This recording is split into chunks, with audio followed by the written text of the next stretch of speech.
बंगाल में बीजेपी नेता शुभेंदु अधिकारी के पीए चंद्रनाथ रथ को पॉइंट ब्लैंक रेंज पर कुछ अनआइडेंटिफाइड मोटरसाइकिल सवार हमलावरों द्वारा गोली मार दी गई। फिर एक खबर आती है जहां बीजेपी वर्कर रोहित रॉय को अपनी लोकेलिटी में बीजेपी के झंडे लगाने के दौरान कुछ कथित टीएमसी कार्यकर्ताओं द्वारा गोली मार दी गई। इससे पहले खबर सामने आई थी कि बंगाल के न्यू टाउन इलाके से हाल ही में जीते विधायक पीयूष कनोडिया के जीतने के महज 4 घंटे बाद ही उनके बेहद करीबी, जिन्हें वो अपना भाई मानते थे, उनकी हत्या कर दी गई। 6 तारीख की रात को आरजीकर रेप विक्टिम की मां और नव निर्वाचित भाजपा विधायक रत्ना देवनाथ जी की कॉन्स्टिट्यूएंसी में भी टीएमसी के द्वारा बमबाजी हुई है और हिंसा लगातार जारी है। फिर 4 मई को एक और घटना हुई थी जहां हावड़ा उदय नारायणपुर के बीजेपी वर्कर जाधव बोर को कथित तौर पर टीएमसी के कुछ गुंडों द्वारा उनके घर के पास बुरी तरह पीट पीट कर मार दिया गया। दोस्तों, इन बैक टू बैक मामलों में एक चीज कॉमन दिखाई देती है और वो है बंगाल में बीजेपी से चुनाव हारने के बाद टीएमसी का बदला।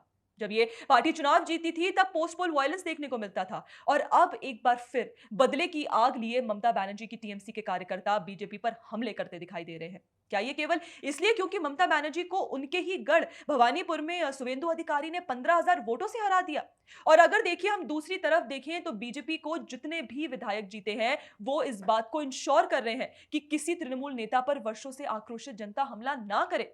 बीरभूम से लेकर हावड़ा, कोलकाता और मेदिनीपुर तक भाजपा के नए विधायक पीस बिल्डिंग मेजर्स ले रहे हैं, लेकिन पश्चिम बंगाल एक नॉर्मल स्टेट ना बने इसलिए हारने के बाद भी तृणमूल की हत्याएं नहीं रुक रही। दोस्तों, जीती हुई भाजपा में कार्यकर्ताओं की हत्या के बीच जो सबसे महत्वपूर्ण बात नोट करने वाली है वो है लिबरल इकोसिस्टम की मौका परस्ती।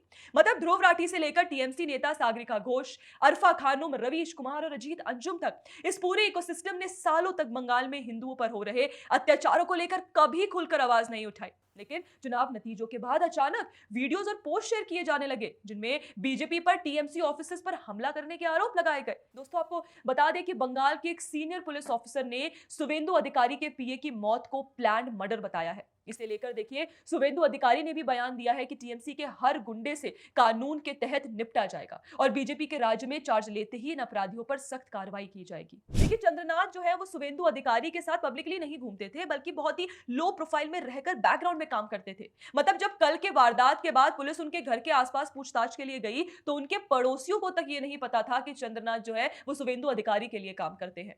ऐसे में इतने लो प्रोफाइल मेंटेन व्यक्ति के साथ ये घटना होना सीधे तौर पर एक ऑर्गेनाइज्ड तरीके से हमले की ओर इशारा करता है, क्योंकि जिस जसौर रोड पर चंद्रनाथ की स्कॉर्पियो पर हमला होता है वहां से मात्र आधे घंटे में कोलकाता एयरपोर्ट पहुंचा जा सकता है और बांग्लादेश बॉर्डर की तरफ आसानी से निकलने का रास्ता है।